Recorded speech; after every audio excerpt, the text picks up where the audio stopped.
Hi everyone, welcome back to our channel. ఈ రోజు మన ఛానల్లో ఏపీ గవర్నమెంట్ నుంచి డిఈఓ అంటే డేటా ఎంట్రీ ఆపరేటర్ పోస్టుల కోసం అయితే ఒక నోటిఫికేషన్ అనేది రిలీజ్ అయింది. సో ఈ నోటిఫికేషన్లో ఉన్న డీటెయిల్స్ ఏంటి, ఎలా అప్లై చేసుకోవాలి, క్వాలిఫికేషన్స్ ఎంత, శాలరీస్ ఏంటి, ఆ డీటెయిల్స్ అన్ని మనం ఈ వీడియోలో క్లియర్గా చూద్దాం. అండ్ వీడియోలోకి వెళ్లే ముందు మా నుండి చిన్న రిక్వెస్ట్ అండి, చాలా మంది మన వీడియోస్ చూస్తున్నారు కానీ ఛానల్ని సబ్స్క్రైబ్ చేసుకోవట్లేదు. బికాజ్ మీరు ఛానల్ని సబ్స్క్రైబ్ చేస్తే మాకు కొంచెం మోటివేషన్గా ఉంటుంది అండ్ ఇంకా ఇలాంటి మంచి మంచి జాబ్ అప్డేట్స్ని అయితే మేము మీ ముందుకి తీసుకురావడానికి. సో ఇక ఎటువంటి లేట్ లేకుండా వీడియోలోకి అయితే వెళ్ళిపోదాం. సో ఇది వచ్చేసి ఆంధ్రప్రదేశ్ నుంచి శ్రీకాకుళం డిస్ట్రిక్ట్స్లో గవర్నమెంట్ జనరల్ హాస్పిటల్లో డేటా ఎంట్రీ ఆపరేటర్ వేకెన్సీస్ ఉన్నాయి అనేసి ఒక నోటిఫికేషన్. సో ఈ నోటిఫికేషన్లో వచ్చేసి 14 వేకెన్సీస్ ఉన్నాయి అనేసి ఇక్కడ మెన్షన్ చేశారు. సో ఇది వచ్చేసి డేటా ఎంట్రీ ఆపరేటర్ పోస్టుల కోసం. సో దీనికోసం మనం చూసుకున్నట్లయితే data entry operator come computer assistant, ఇది పోస్ట్ నేమ్. ఇక్కడ టోటల్గా 14 వేకెన్సీస్ అయితే ఉన్నాయి అని చెప్తున్నారు. అండ్ శాలరీస్ మనం చూసుకున్నట్లయితే 18,500 రూపీస్ పర్ మంత్ శాలరీగా ఉంది. అండ్ మీరు వర్క్ చేయాల్సింది గవర్నమెంట్ జనరల్ హాస్పిటల్ శ్రీకాకుళంలో అయితే ఇక్కడ వర్క్ అనేది ఉంటుంది. అండ్ దీనికోసం మీకు క్వాలిఫికేషన్స్ చూసుకున్నట్లయితే bachelor degree BSc computers, BCA or BCom computers or బీటెక్లో ఐటీ, సిఈ, ఈసీ ఏదైనా రికగ్నైజ్డ్ యూనివర్సిటీ నుంచి కంప్లీట్ చేసిన వాళ్ళైతే అప్లై చేసుకోవచ్చు. అండ్ పోస్ట్ గ్రాడ్యుయేషన్స్ చూసుకున్నట్లయితే MCA, MSc IT, MTech IT or CE or ECE ఏదైనా రికగ్నైజ్డ్ యూనివర్సిటీ నుంచి కంప్లీట్ చేసిన వాళ్ళు కూడా అప్లై చేసుకోవచ్చు. అండ్ గ్రాడ్యుయేషన్ విత్ పీజీడీసీఏ అంటే కంప్యూటర్ ఎలెక్టివ్ అండ్ ఆప్షనల్ సబ్జెక్ట్గా graduation and recognised government university నుంచి పీజీడీసీ అనేది కంప్లీట్ చేసిన వాళ్ళు అప్లై చేసుకోవచ్చు అనేసి ఇక్కడ వీళ్ళు క్వాలిఫికేషన్స్ అనేది చెప్తున్నారు. అండ్ ఇక్కడ ఏజ్ చూసుకున్నట్లయితే ఓసీ క్యాండిడేట్స్కి గాను నోటిఫికేషన్ డేట్ నాటికి 42 years బిలో ఉన్న వాళ్ళు మాత్రమే అప్లై చేసుకోవాలి. 42 అబోవ్ ఉన్నవాళ్ళు అప్లై చేసుకోవడానికి కూడా లేదు.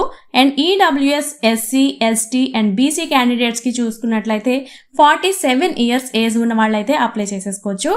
అండ్ పీడబ్ల్యూబీడీ వాళ్ళు చూసుకున్నట్లయితే 52 years ఏజ్ వరకు ఉంది. అండ్ ఎక్స్ సర్వీస్ మెన్స్ చూసుకున్నట్లయితే 50 years ఏజ్ రిలాక్సేషన్ కూడా ఇచ్చారు. 50 years వరకు అయితే మీరు అప్లై చేసుకునే ఛాన్సెస్ ఉన్నాయి. అండ్ దీనికోసం చూసుకున్నట్లయితే ఓన్లీ ఆంధ్రప్రదేశ్కి చెందిన వాళ్ళు మాత్రమే అప్లై చేసుకోవాలి.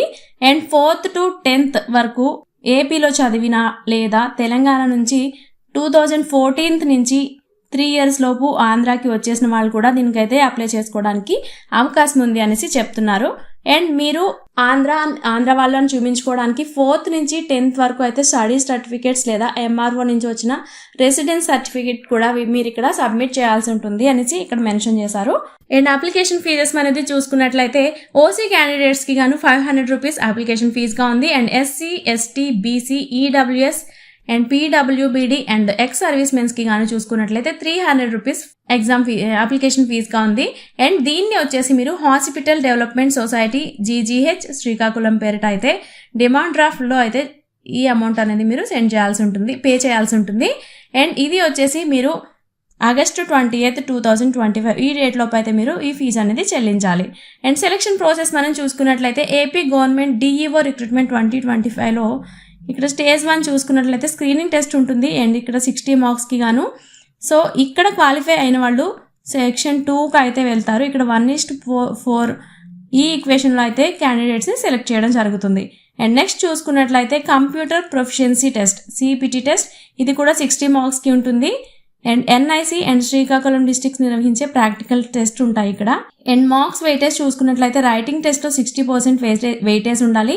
And graduation, post graduation merit చూసుకున్నట్లయితే 20% వెయిటేజ్ తీసుకుంటారు. అండ్ ఎక్స్పీరియన్స్ వచ్చేసి ఒక 10% వెయిటేజ్. సో దానికి సంబంధించిన క్యాడర్లో 1 yearకి గాను 5% అనేది యాడ్ చేయడం జరుగుతుంది.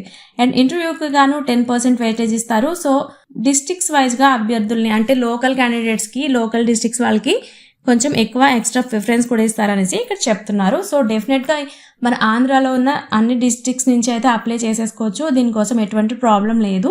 అండ్ అప్లికేషన్ ఎలా పంపించాలి అనుకుంటే మీరు August 4th నుంచి August 28th లోపు Srikakulam government general hospital superintendent ఆఫీస్లో అయితే మీరు అప్లికేషన్స్ అనేది సెండ్ చేయాల్సి ఉంటుంది. అండ్ నెక్స్ట్ మనం చూసుకున్నట్లయితే అప్లికేషన్ ఫామ్ వచ్చేసి అఫీషియల్ వెబ్సైట్ నుంచి అయితే మీరు డౌన్లోడ్ చేసుకోవచ్చు. సో మీరు ఈ అప్లికేషన్లో SSC certificate and me marks memo and 4th to 10th వరకు study certificate and me SC ST BC EWS వాళ్ళు అయితే లేటెస్ట్ క్యాస్ట్ సర్టిఫికేట్ కూడా ఇక్కడ అప్లై చేసుకోవాలి. అండ్ ఈడబ్ల్యూఎస్ వాళ్ళు కూడా లేటెస్ట్ ఈడబ్ల్యూఎస్ సర్టిఫికేట్ కూడా అప్లై చేసుకోవాలని చెప్తున్నారు. అండ్ పీడబ్ల్యూబీడీ వాళ్ళైతే సదరం జారీ చేసిన సర్టిఫికేట్ ఒరిజినల్ సర్టిఫికేట్స్ కూడా చూపించాలి అనేసి చెప్తున్నారు. సో ఏ క్యాడర్లో అయితే మీకు వర్క్ ఎక్స్పీరియన్స్ ఉందో అక్కడ నుంచి కూడా మీరు ఆ సర్టిఫికేట్స్ కూడా అప్లై చేయాలి అనేసి ఇక్కడ చెప్తున్నారు. అండ్ దీనికోసం మీరు అప్లికేషన్ డేట్ చూసుకున్నట్లయితే ఆగస్టు 28 ఈవినింగ్ 4 లోపు అయితే మీరు అప్లికేషన్స్ అనేది సెండ్ చేయాల్సి ఉంటుంది. అండ్ స్కూటీని చూసుకున్నట్లయితే 21 ఆగస్ట్ నుంచి అయితే తీసుకుంటారు. సో డెఫినెట్గా ఈ ఇన్ఫర్మేషన్ అయితే మీకు యూజ్ అవుతుందని అనుకుంటున్నాం. అండ్ ఈ క్వాలిఫికేషన్స్ ఉండి ఈ ఎలిజిబిలిటీస్ మీకు ఉంటే ఆంధ్ర వాళ్ళు ఎవరైనా కూడా డెఫినెట్గా అప్లై చేసుకోండి. నిజంగా ఒక గుడ్ ఛాన్స్. గవర్నమెంట్ జాబ్ అంటే మామూలు విషయం కాదు. సో మీ ఫ్రెండ్స్లో కూడా ఎవరైనా ఈ ఎలిజిబిలిటీస్ ఉండి జాబ్స్ కోసం వెయిట్ చేస్తున్నట్లయితే వాళ్ళకి కూడా ఈ వీడియోని డెఫినెట్గా షేర్ చేయండి. అండ్ ఇలాంటి మంచి మంచి జాబ్ అప్డేట్స్ కోసం అయితే మన ఛానల్ని చూస్తూనే ఉండండి. Thanks for watching.